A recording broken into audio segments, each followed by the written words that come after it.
Okay. Good after. Okay. Good afternoon, everyone. Good afternoon, fellow Phoenix members and guests. I am Mark Goriseta.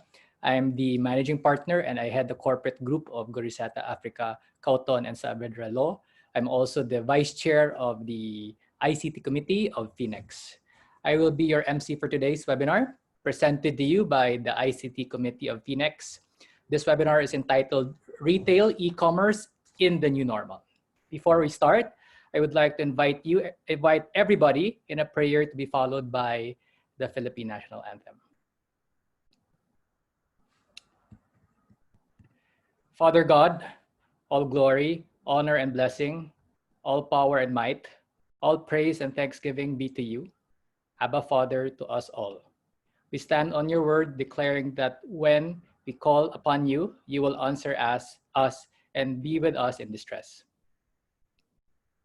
Our deliverer and healer, we seek your protection for our families and all of us from the scourge of COVID-19 and all manner of disease and affliction. We pray especially for our health workers who tirelessly perform their duties at great risk to themselves.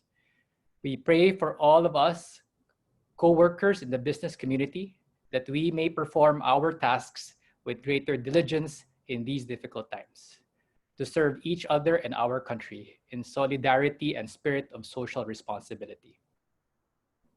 We pray for all those in authority in government and the private sector, that they may have all wisdom, competence, and strength to lead us and serve through this period of crisis, with special attention to our poor and disadvantaged brethren who are struggling to survive. We pray for reconciliation and peace among all Filipinos as we come to better realize our oneness as people in good times and bad, as a common dread unites us. So in acknowledge of our dependence on you and in obedience, we approach you, Father God, humble ourselves and pray, seek your presence and turn from our evil ways, that you may listen from heaven, forgive our sins and revive our land. In the loving name of your Son, Jesus, we pray. Amen.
May I call on Phoenix President and Pilipinas Shell CFO, Mr. Jose Jerome Jeng Pascual III, for the opening remarks.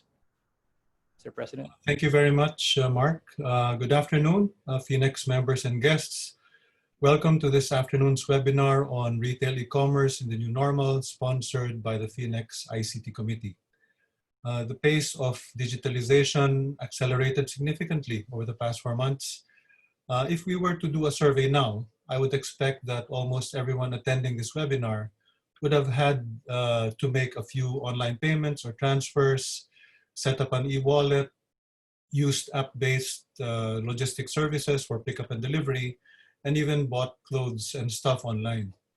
And conversely, I think there will only be a few people who would have had to go to their favorite boutique or department store to buy their apparel and gadgets, or even go to their bank branches to transact over the counter or withdraw cash from the ATM. The pandemic has shifted our mindsets and behaviors as individuals and businesses, And those individuals and businesses that made that early leap to digital transactions are the ones that are thriving now. But competition will be fierce. Everyone is trying to get on the bandwagon. The platform that provides the best customer online experience in terms of user interface, choices, value for money, quality, delivery, and other after-sales services will be on top in the end. And we are privileged to have with us today distinguished speakers from two of the biggest retail e-commerce platforms in the country today, Mr. Ray Alimurong, CEO of Lazada, and Mr. Paulo Campos the second, for Zalora, CEO of Zalora. They will take us through their views on how the shopping experience will change and become more exciting for the individual consumers. So thank you very much, gentlemen, for joining us. Before I hand over back to Mark, who will properly introduce our guest speakers, I would like to thank the Phoenix ICT Chair, Ray Lugtu, who is also our moderator for this afternoon, ICT Vice Chair Mark, the rest of the ICT Committee, and the Phoenix Secretariat for pulling this very interesting and relevant event together. Thank you everyone for being here today. I wish you all a pleasant and insightful webinar. And please continue to take care of yourselves and each other. Back to you, Mark. Thank you, Jang. For today's webinar, each speaker will have 10 minutes for their presentation. After the two speakers, a Q&A will immediately follow, which will be moderated by Phoenix ICT Committee Chairman and President, CEO of Hungry Workhorse Consultancy, Mr. Ray Lugtu. You can send in your questions through the Q&A panel located at the bottom of your screen, and we will try our best to accommodate all the questions this afternoon. Our first speaker is the CEO of Lazada Philippines. He has 11 years of consumer, internet, and e-commerce experience with stints as product and vendor management at Amazon US and as CEO of A-Commerce Philippines. He graduated from the Ateneo de Manila University with a degree in BS Biology and completed his MBA at Stanford Graduate School of Business. He's all welcome, Mr. Ray Alimurong. Ray, welcome. Thank you. Thank you, Mark. You can start with your presentation, sir. Okay. Hey, can you see me? Yes. Am I seeing Yep. that? Okay. Yeah. Pleasant good afternoon to all the members of Phoenix, and thank you for this opportunity to speak with you today. And thank you to Jang, Mark, and Ray for making this opportunity possible. Hello as well to my colleague, Paulo, from Zalora. Okay, so I'm going to share my presentation.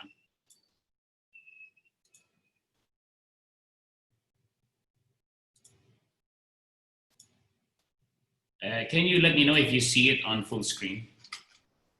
Yeah. Okay. You see it? Yes, we can see it now. Okay. Yeah. All right. So this is going to be a brief presentation, and I think the format, Mark, is that the questions are for later, right afterwards. Correct, Ray. Okay.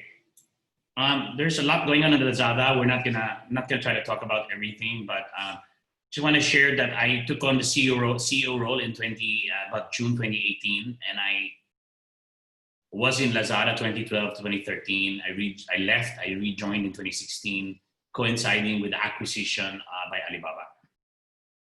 And it's been quite a roller coaster ride from 2016 until today, notwithstanding the whole COVID situation. So the topic is e-commerce in the new normal.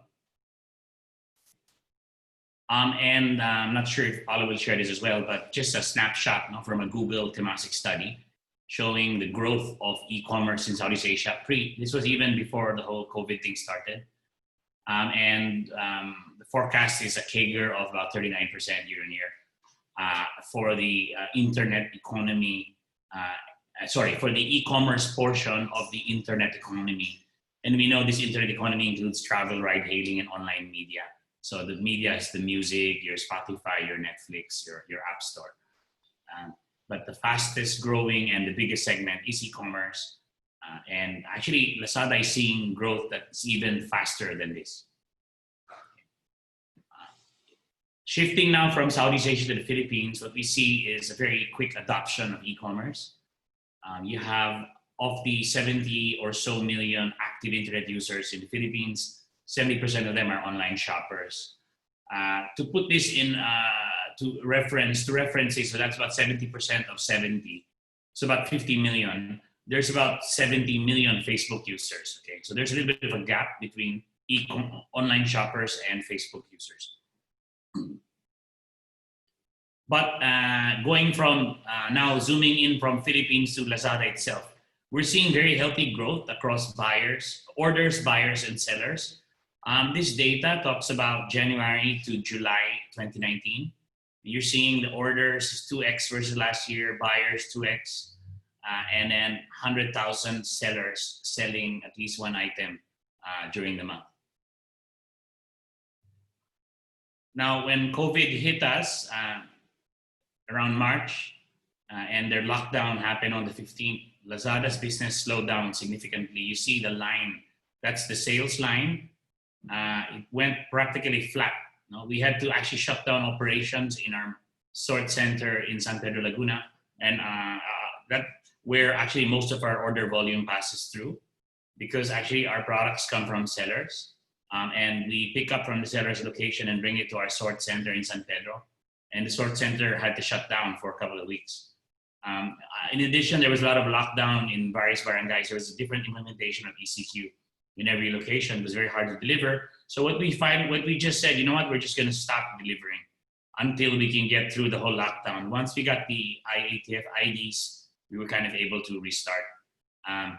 That big spike you see is our 6-6 campaign on June 6th.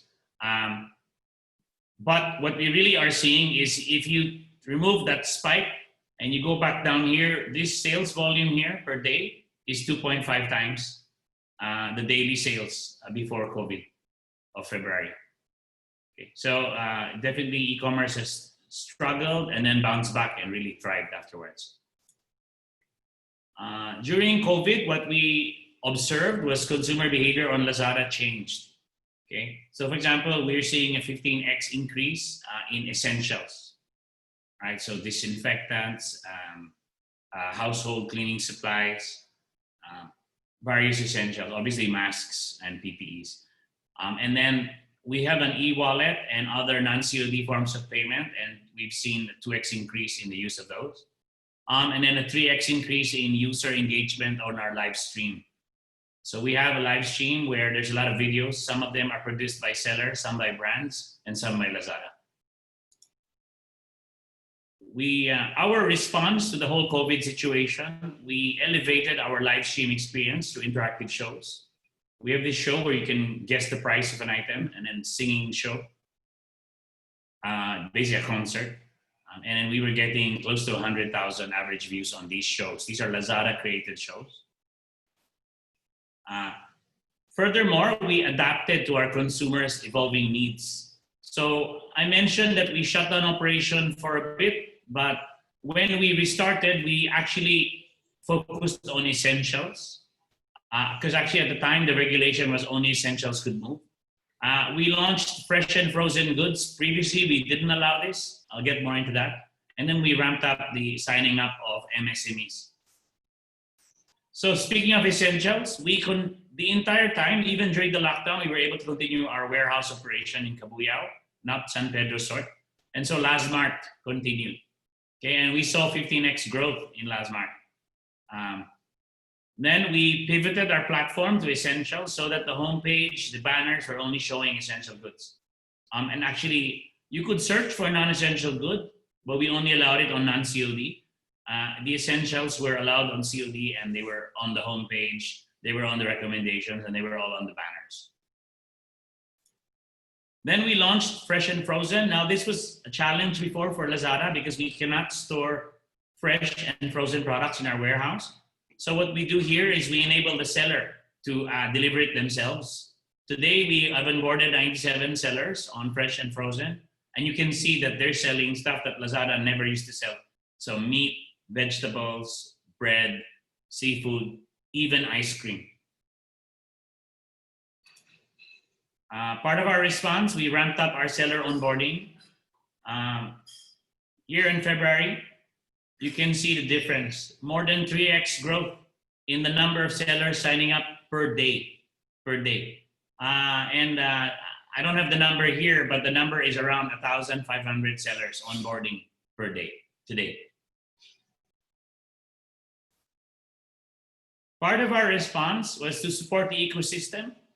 So we enabled customers to donate digitally for COVID-19. We have raised 25 million pesos so far, and we onboarded 25 NGOs precisely for this. And you can see, it's guys like Kaya Natin, Caritas, Philippine Red Cross. Okay, so basically just click here, you add it to your cart like you're buying a digital voucher or a load. Okay, just add it to your cart and you can buy.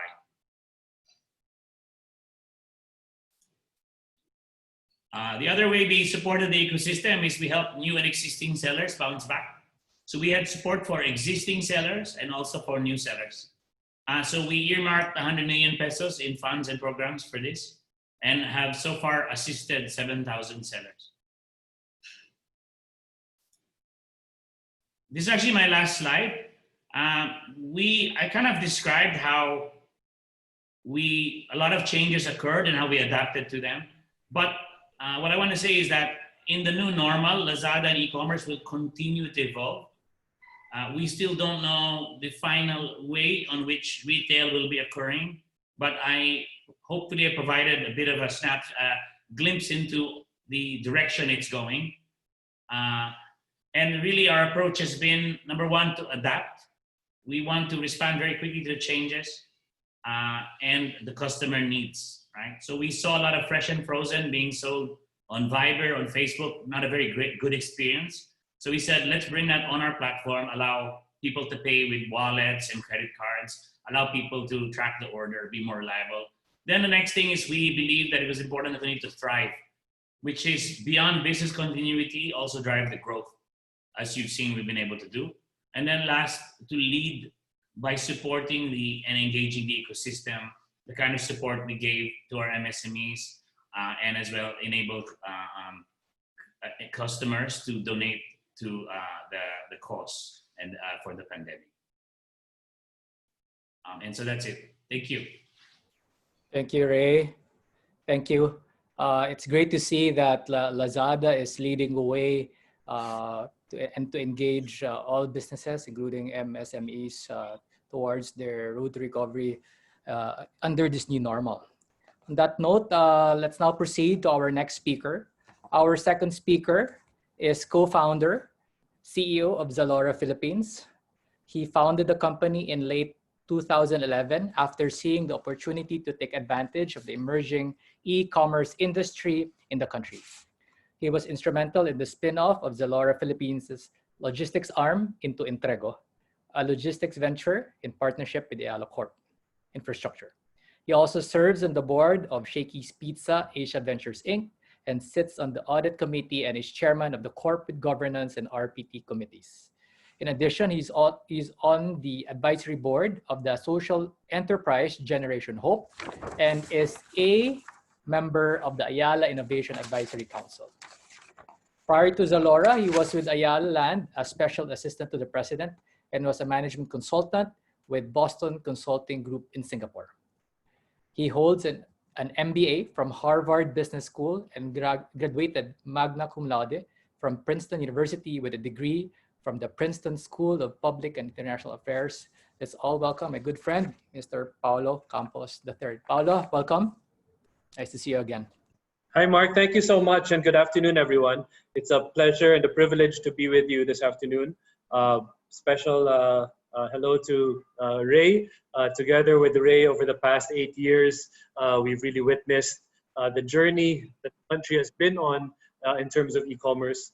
And I believe a lot of the messages that I'll be sharing today are very aligned, and we're seeing many of the same trends that Ray talked about. And if I take a step back and take that longer view of how we've seen e-commerce develop in the country, I would really say that in this unfortunate and unprecedented time, that one effect of the crisis we're living through is that this will be the light bulb moment for e-commerce in the country. I'll share some statistics around how we've typically as a country lagged behind even our ASEAN counterparts in terms of e-commerce adoption.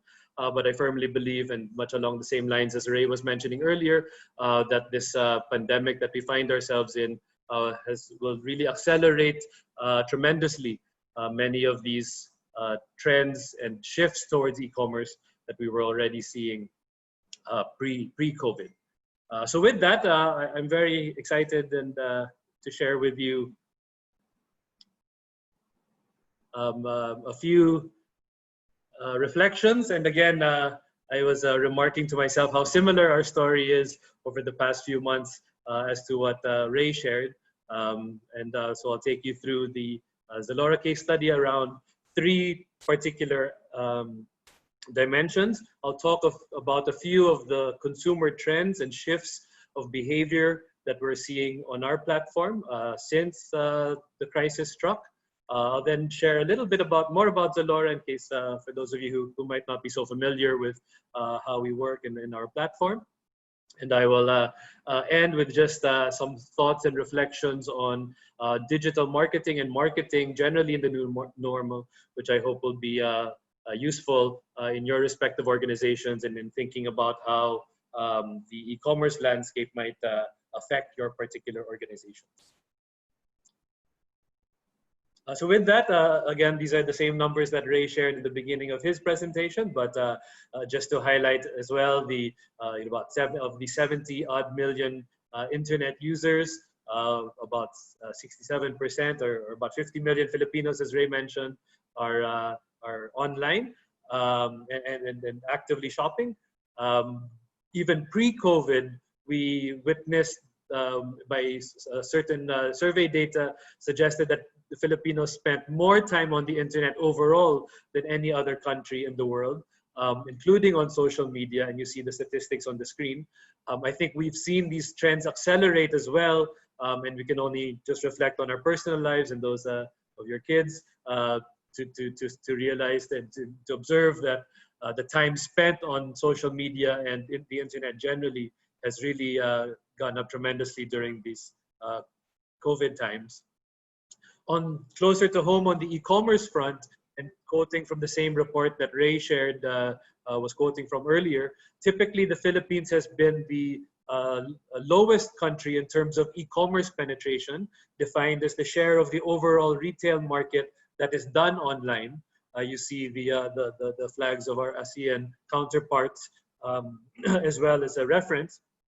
And again, I think what we'll see when we look back at this period is that the current crisis that we're in is going to catalyze the rapid increase and in adoption in the Philippines. At the Zalora Philippines level, we're seeing our fastest rate of new customer growth that we have, in the past few years, and we're really seeing that the adoption of e-commerce as a main and as a principal mode of acquiring products in this time is really accelerating at an unprecedented rate. This in very much along the same orders of magnitude that Ray mentioned in the Lazada experience. In terms of Filipino sentiment and behavior around e-commerce, I think we had been already becoming increasingly comfortable with it pre-COVID. And again, this forced adoption or rapid adoption of e-commerce that we've had to do throughout this period has accelerated even further the consumer behavior around both searching and purchasing online. And this data, this kind of pre-COVID data around the market size of e-commerce in the Philippines in particular, the number Ray shared earlier, I would forecast that we would hit this 2025 number sooner, a year or two sooner than originally forecasted, given the change in the rate of adoption that we're seeing on the ground.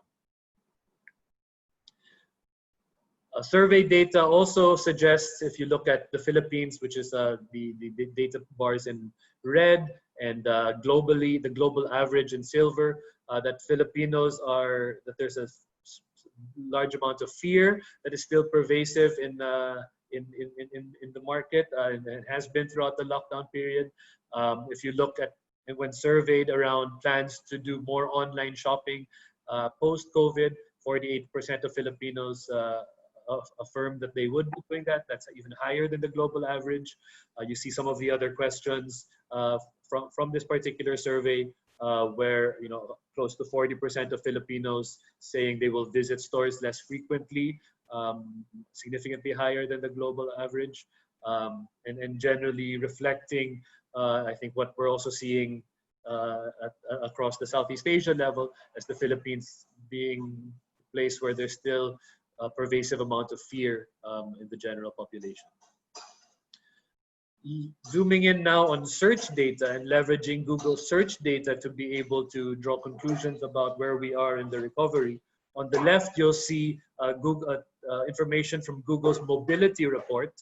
Google uses their Google Maps and location data in capital cities across the world to estimate how far off from the baseline the kind of foot traffic in these retail and recreation places would be. You'll see that we down 70% decline in the ECQ period, slowly recovering, but even today still at the 50% level. And I think this is confirmed by data coming from mall operators, where we're still below the 50% threshold in terms of people coming back into the malls. On the right, this is just an index of, I took Zalora, Lazada, Shopee as the three large e-commerce players locally. This is indexed Google search data for these three players. As Ray mentioned, and very much the situation in terms of Zalora of our growth, there was a period of shock as ECQ was implemented that led to a decline in e-commerce interest, but that has quickly been superseded by a tremendous acceleration and growth. This is actually, if I were to have continued it to yesterday, it would have continued the trend up, and approaching already the seasonal highs of 11.11 and 12.12. Again, this is search data, so this is not our sales data, but rather demand or interest. And we're really seeing that this is on the upswing, as people, of course, are spending more time at home. For those of you who might be familiar with the Zalora story, over the past 8 years, you'll know that in partnership with Ayala Malls Group, we have been experimenting with various omni-channel components. These are one in Glorieta on the left and Alabang Town Center on the right, two symbols of our partnership with Ayala Malls in this vein. These plans, I think, have been affected, certainly, and we're very much given these set of initiatives, thinking about what the omni-channel presence of the future will be. I will say, though, that since we've reopened these facilities in both malls, we're seeing a 3x jump in the usage of the facility in terms of returns and pickups.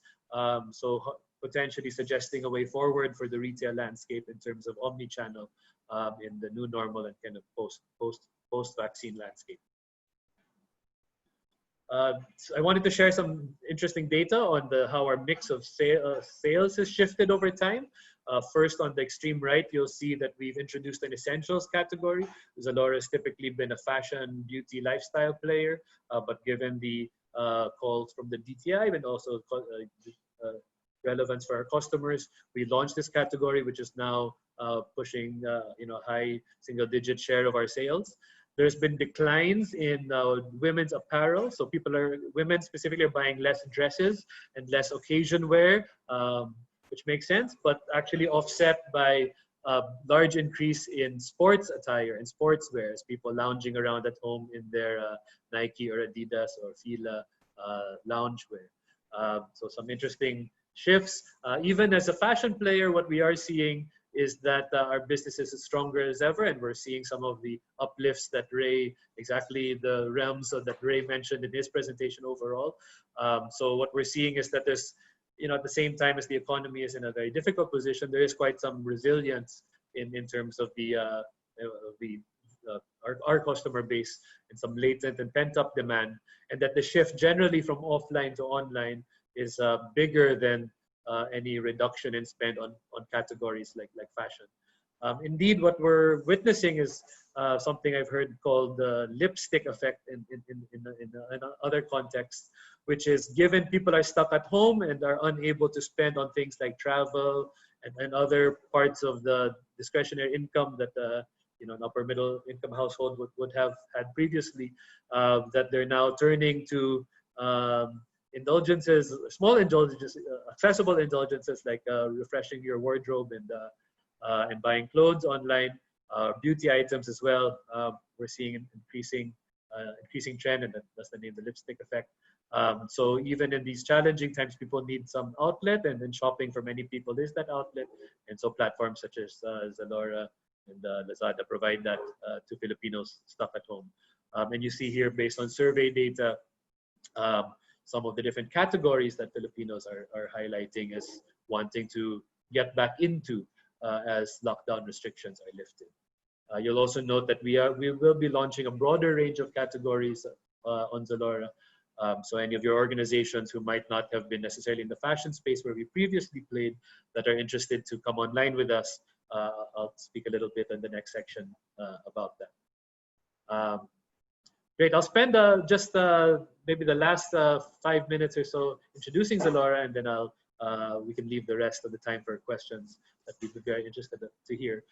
We're in Zalora Philippines. We have two sets of shareholders. Global Fashion Group is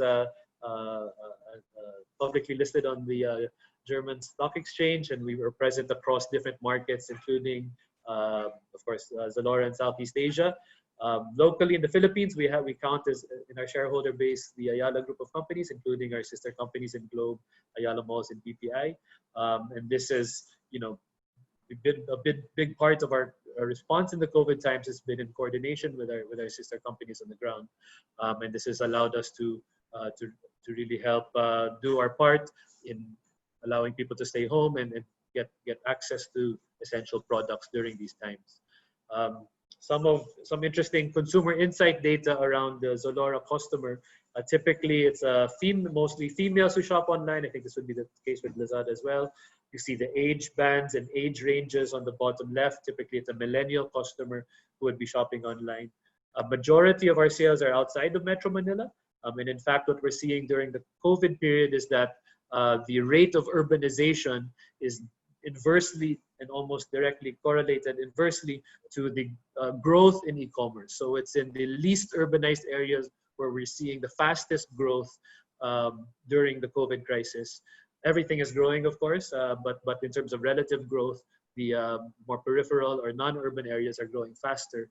And again, I think this is really one of the reasons why this will really be an awakening of e-commerce. Cash on delivery is still the primary mode of payment and has been in pre-COVID. Interestingly, this has jumped up during the COVID period. So during ECQ, our COD share increased by about 6 percentage points to 73%. And even GCQ period, our COD share is above 70%. So it's an interesting, seems to be a retreat to cash or COD as a payment mode, where reversing the trend that we've been witnessing pre-COVID.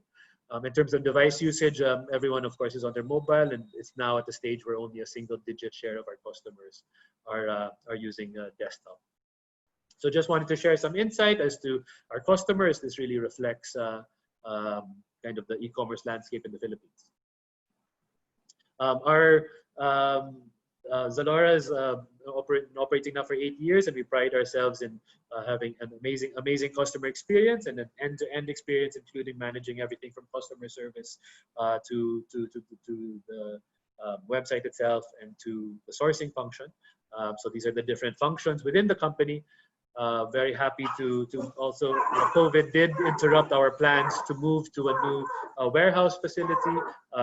We were supposed to have moved into our new facility by May. We'll now be moving in September. It is at the Muntinlupa Cavite Expressway. This will be together with our affiliate company Entrego, our last mile logistics partner.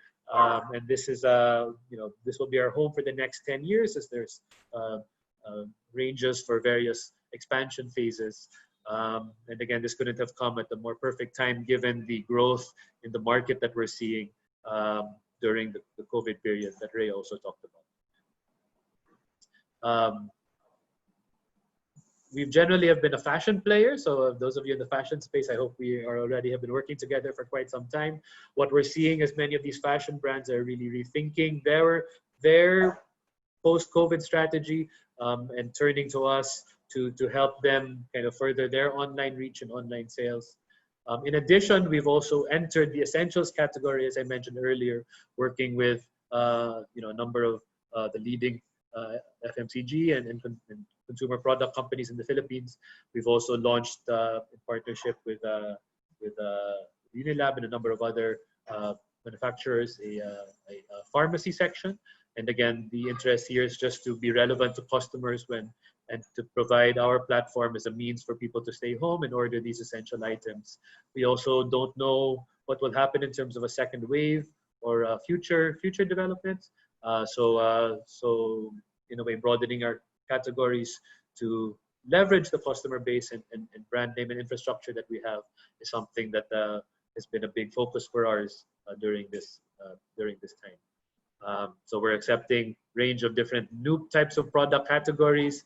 So would encourage any of you who are in these product categories to get in touch with us. And maybe I'll end by just highlighting some of the ways that we can help. For me, I believe e-commerce can really be one of the linchpins for us to recover as a country. The SME landscape, across the country is somehow in need of, recovery. And together with Ray and together with the other e-commerce, large e-commerce platforms, we've been working extensively with DTI and with lawmakers to really enable e-commerce to be a solution for SMEs to recover in the crisis. We're seeing in our own personal lives all of these chat groups and e-commerce on a C2C basis exploding, an explosion of innovation in a good way there. But similarly, in the B2C world, Ray and I have been working very closely with our counterparts at the DTI, our fellow e-commerce platforms, to make e-commerce a force for change and a force for recovery for our country in the COVID period. So if your organization, of course, would like to come online with us, these are the advantages. But in general, I think what we're very excited about is the ability for e-commerce to really help the country recover and come back from this unprecedented crisis. So I'll leave my email here for those of you who are keen to reach out. But again, thank you very much to Finex for the invitation. It's been a pleasure being with you. Thank you, Mark. Thank you, Paul. Ray, I'll pass it over to you. You have, I believe our speakers have until 2 p.m. only, so you have 10 minutes for there's several questions. Right. Go ahead, take it away. Take it away. Yeah, great insights, Paolo, Ray. Thank you for those insights. So, we've been seeing a lot of stats on e-commerce in Philippines, and there's a lot of talk, in the internet economy area that we are still the smallest. And my company did a study before that, we correlated this to behavior, logistics cost. Apparently, we have one of the most expensive logistics in ASEAN. Traffic is a big factor as well as the internet speeds. So, Paolo, Ray, we are optimistic with the growth of e-commerce in Philippines. But how do you evaluate logistics, traffic, and internet, as barriers to e-commerce growth? I've heard Ray answer this question many times, so I don't need to cold call you, Ray, but I love your answer to this. So, so let me start, and maybe Paolo, you jump in. So yeah, there's a couple of barriers. Actually, the first barrier would have been assortment, but that actually has been addressed. So connectivity remains a challenge. We are one of the slower countries, but then Indonesia is not much faster than we are. Probably the same. But the cost of connectivity is what keeps it slow, and keeping it slow definitely is a barrier. And this is one thing that really needs to be addressed now, because if people are not online all the time, people today don't have 24/7 internet. They have a load that they buy, and so they're not really online all day, right? And since they're not online all day, and the number one use of online in the Philippines is Facebooking and YouTubing, really prevent the growth of e-commerce because most of the online time is consumed by social media and watching videos. On the logistics side, you're correct. The cost is high, and that cost, the high cost, emanates from there not being enough players. It's a good thing Entrego has entered the game because that adds players. But the underlying issue is that there is no postal system that is used for e-commerce parcels, right? We have a postal system, but it's not been reliable for e-commerce parcels, particularly because the branches are not internet connected. You can't determine the status of an order. You can't trace it. So without a healthy postal system, you create a situation where the courier market is allowed to keep its prices high. In a healthier setup like Thailand, where you have Thai Post, that means Carry Logistics has to have a more honest pricing. Indonesia, Post Logistic, their postal system keeps all the other prices more honest. The US has USPS, keeping FedEx and UPS more honest in their pricing. In a market where the couriers are dominating, they can keep the prices high. So then you need a lot more players, right? And it's been difficult to get a license if you think about it, right? There's been a moratorium on courier licenses. And then I think the last piece is having to do with electronic payments. This really remains a challenge. You see very high COD for Lazada and Zalora in the 60 to 70% range. And the problem with COD is it's very expensive. For Lazada, I'm not sure with Paolo, but in Lazada, a COD order will fail 15x more than a non-COD order. That means that I have to shoulder the cost to the customer and the cost back to me. Maybe the cost of 2 or 3 attempts. That's a very expensive proposition. And the reason why COD fails higher is because the customer has not paid. So his commitment to being home, to having cash on hand when you come, to even giving the correct address, all the incentives that are off. Because the only one incurring the cost is the courier and the platform, being Lazada or Zalora in this case. So we really need to address all those issues now. The issues of electronic payment, connectivity, and the cost of logistics.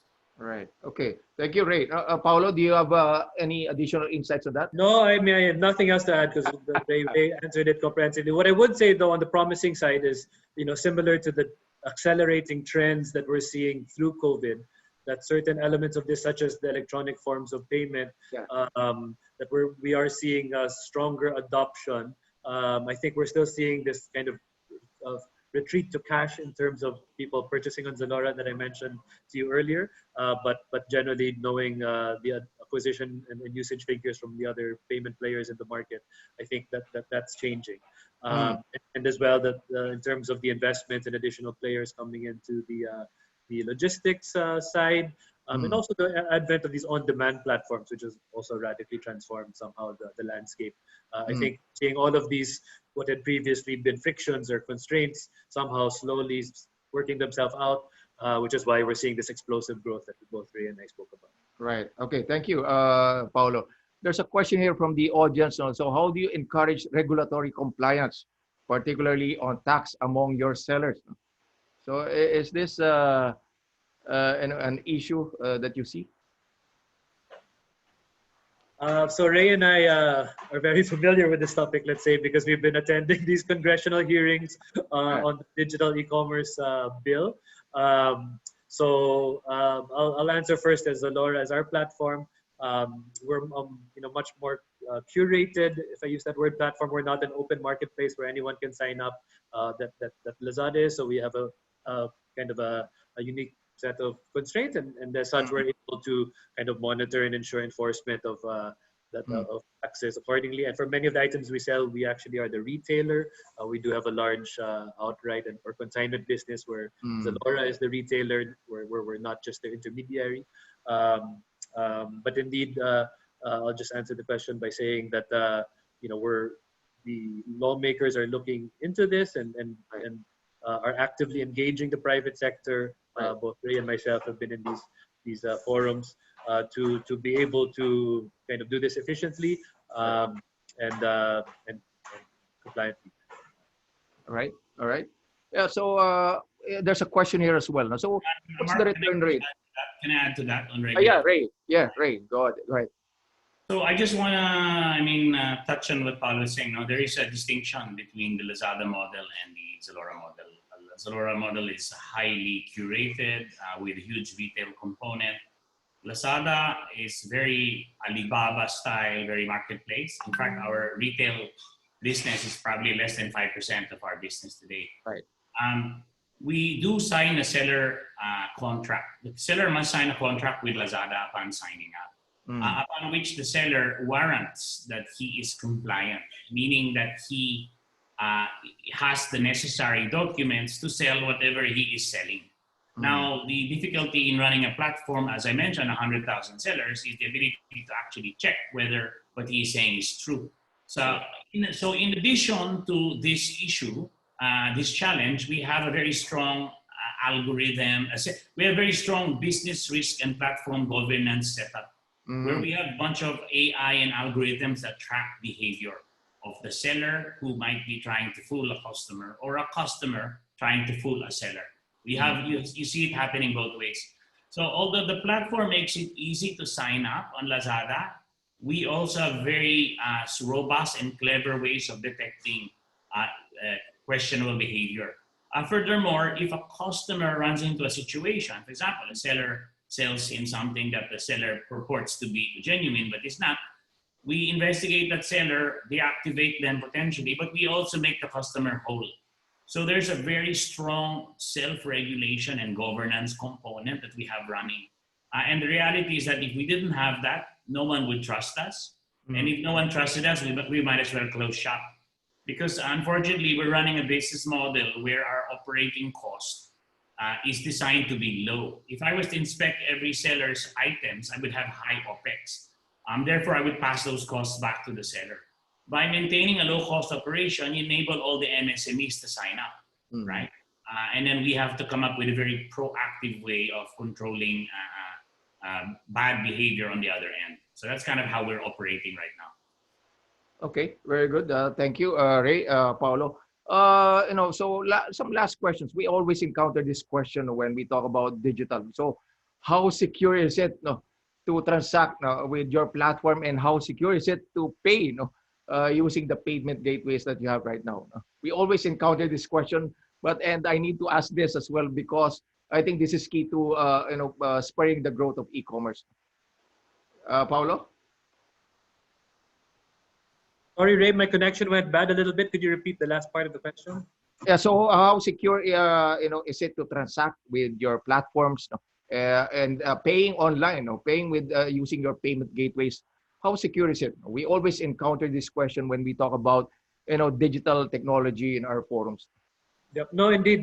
So it's something that would need to be top of mind and of greatest importance to anyone engaged in e-commerce. For Zalora specifically, we ensure that we work with the payment gateway is very reputable, and they would often have these security features and overlays that you're able to configure to ensure that we don't become victim of any online fraud. So over the past 8 years, and I think this is probably the case at Lazada as well, that we've had to really develop both the heuristics but as well as the formal mechanisms to ensure data security and data privacy, and that's where we really stress to the market as well that shopping on a reputable platform and marketplace that takes issues like data security and data privacy seriously and invests in the tools to ensure the safety of our customer data is essential, right? Because there's also a lot of fly-by-night and kind of scammy e-commerce popping up out there. So I think in this day and age, like when everyone is going to e-commerce, having a reputable brand and really focus and having a focus on it is a differentiator in the market. Yeah, Ray, any insight on that? Yeah, so I think the question was how secure was payment, but actually I think Paolo broadened the conversation more to sort of customer data in general. Yeah, right. For Lazada, because we were acquired by Alibaba, we have a lot of best-in-class security and technology. In fact, we have in the region 75 personnel in our risk and security team. That's the biggest of probably of any e-commerce entity in the region. No? For the payments, we're actually running our payments through Ant Financial, which is also an Alibaba company, and they really manage the electronic wallet of Lazada, the credit card payments. Of course, we're working with local acquirers and bank payments as well. Those are very, very secure. We don't retain your payment information. However, where I see the challenge occurring is really around cash on delivery. The normal cash on delivery transaction is pretty okay, meaning I send something to you, you pay cash to a rider, that is insured. That's to protect me per se, not you, the customer, because anyway, you've already paid, you have the item. The challenge arises when a seller tries to take the transaction off network or off platform. And this is where some of the issues occur, where a seller might say, you know what, and this could be a seller, deliberately a scam seller might say, don't pay me on Lazada, please pay me in 7-Eleven or GCash or Pawn Shop. The problem is that we have customers who actually go and do that. No? So they started the transaction journey on Lazada, but they actually continued it elsewhere. And this actually has been putting a bad name on Lazada because it appears as though Lazada is endorsing this activity, but actually we are not.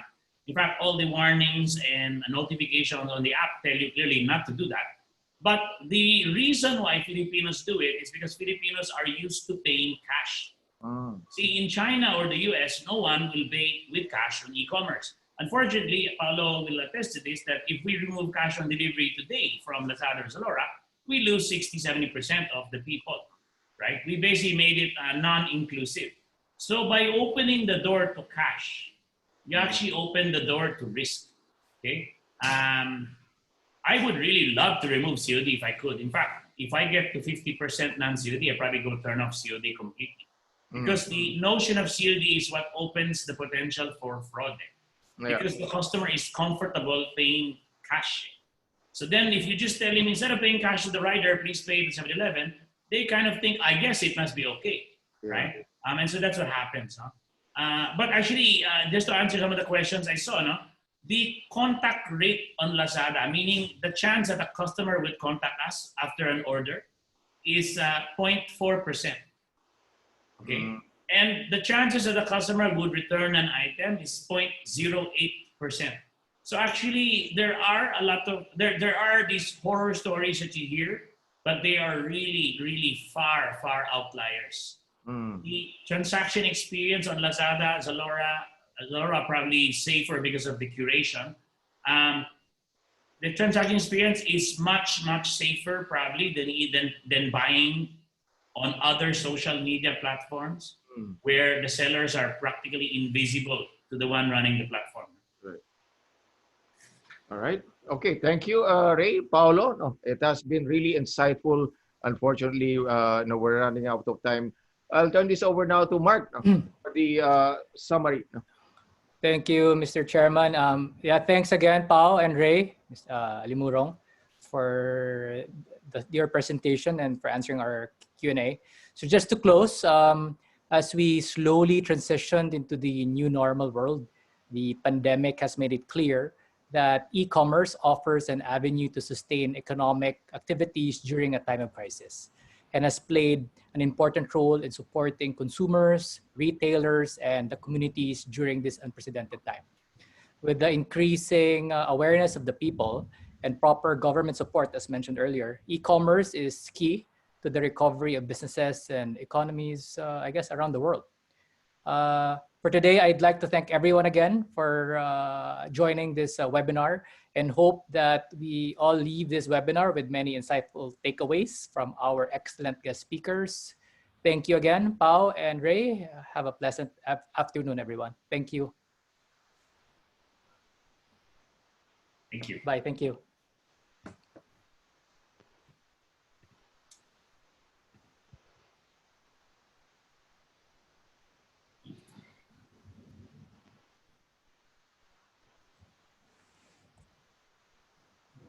Okay.